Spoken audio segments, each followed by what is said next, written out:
What is going on, everyone? Welcome back to the farm. So today is the day, as you can hear, there's a lot of chirping going on behind me. Today is the day that we start our broiler chicken enterprise. We're so excited for this. We've got 150 chicks to start. We've got 2 Joe Salatin tractors that we just built.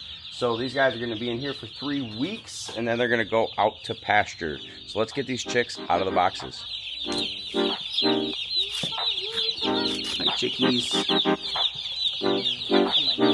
What do you think, Sky? Are you excited? Alright, so we're gonna put the box in and let the chickens out, and then we're gonna count all of them. Okay. That's how the plan is. Okay, sounds good.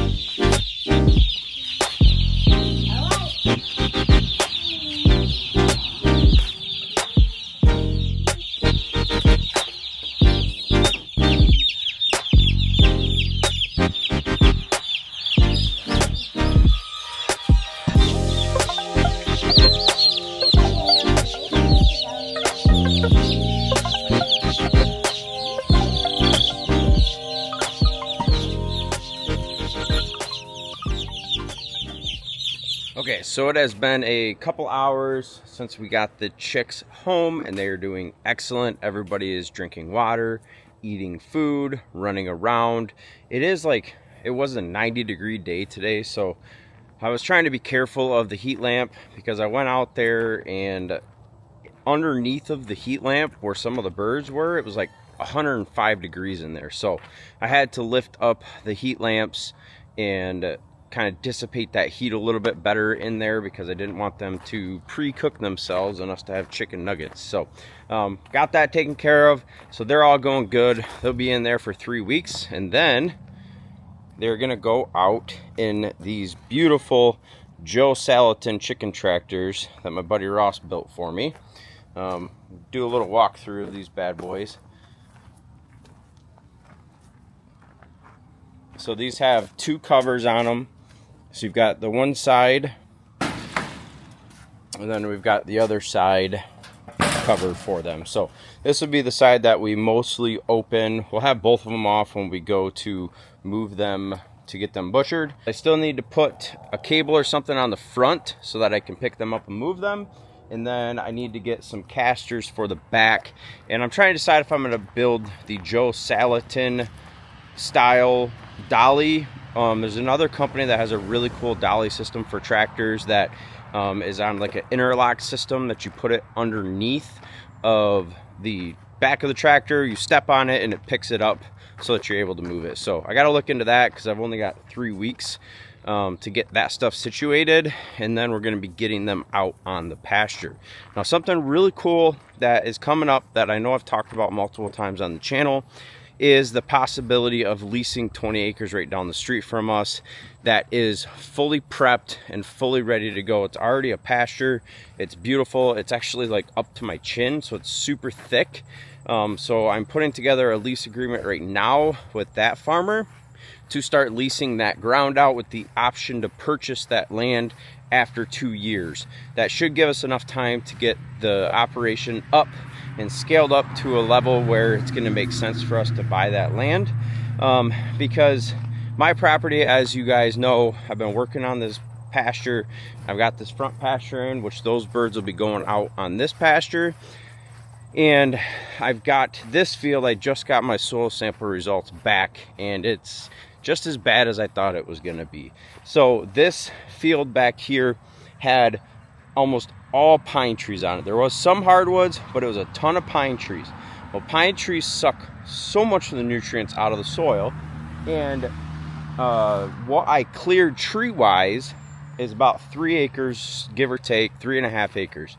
Well, according to the mill that I had to do the soil sampling, it is going to need about 10,000 pounds of lime put on this field in order to get the pH level back up to be able to actually grow anything out there. So that's going to cost me some money. It's going to take more time to get pasture out there, and honestly, I don't want to wait that long to get this operation scaled up.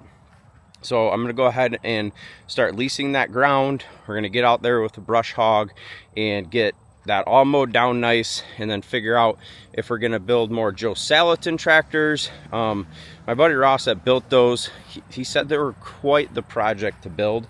So if you're gonna undertake that, we did use the Joe Salatin book to build those, but he just thinks that, you know, the design, and I'm sure other people that have used them, I haven't actually got to use them yet, but from all the research that I've been doing, I wanted to try them myself. They're not very user-friendly to use. So he actually went to a farm tour at a local farm next to him, and they made their own design. It was an A-frame design, and he said that they were much nicer. That farm started out with Joe Salatin tractors and switched to these other A-frame style tractors. Similar cost to build, similar size, can hold the same amount of birds, and those tractors can hold 75 birds per tractor. So I think we're probably going to switch to that after these.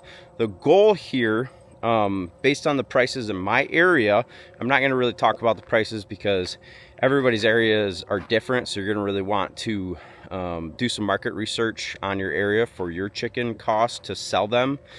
But each batch of chickens, if I sell them at what my market is handling for them, I can build another tractor with the profits from selling the 75 chickens out of that tractor. So we're gonna, each one we do, we're gonna be able to grow.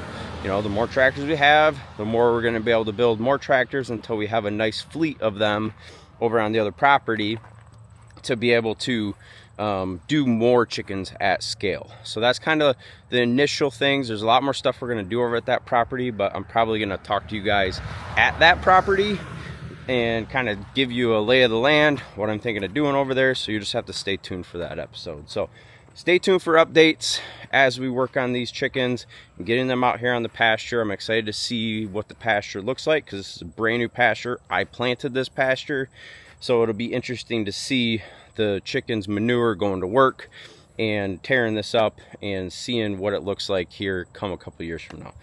Now, before I end this video, I think what my plan moving forward is going to be this end of the season, because it's August 1st, 2024. We're probably only going to get this one batch of 150 chickens in. We're going to eat them, eat 50 of them throughout the winter, be able to taste our product, be able to actually talk on it, and then we're selling 100 of them. And that will get proof of the product out there, get some reviews on the product, and just kind of taste it. So what I think I'm going to end up doing, because you guys will be along for the ride for this, I am switching to Idaho pasture pigs for our pork enterprise, because that pig is a lot nicer on the pastures. It's mostly a grass-fed pig, and we're trying to have the healthiest, the best meats we possibly can to put out to the marketplace. So that pig is gonna probably get ran out here, so we'll be able to get the pasture in. We've already got solo pasture out in the woods, and they'll get rotated through all of this pasture, and we'll get the hog operation going really well on this 10 acres, and then get the meat chicken operation going on the other 20 acres, along with a whole bunch of other stuff we're gonna do out there. So I'm really excited about the direction, excited to feed people in my community. That's why we're doing this. And then of course for my family to eat really good, healthy, delicious foods. That's why this is a farmstead and not just a homestead. So thanks for watching. Smash that subscribe button, hit the like button, because it does help the channel out, and I'll see you on the next episode.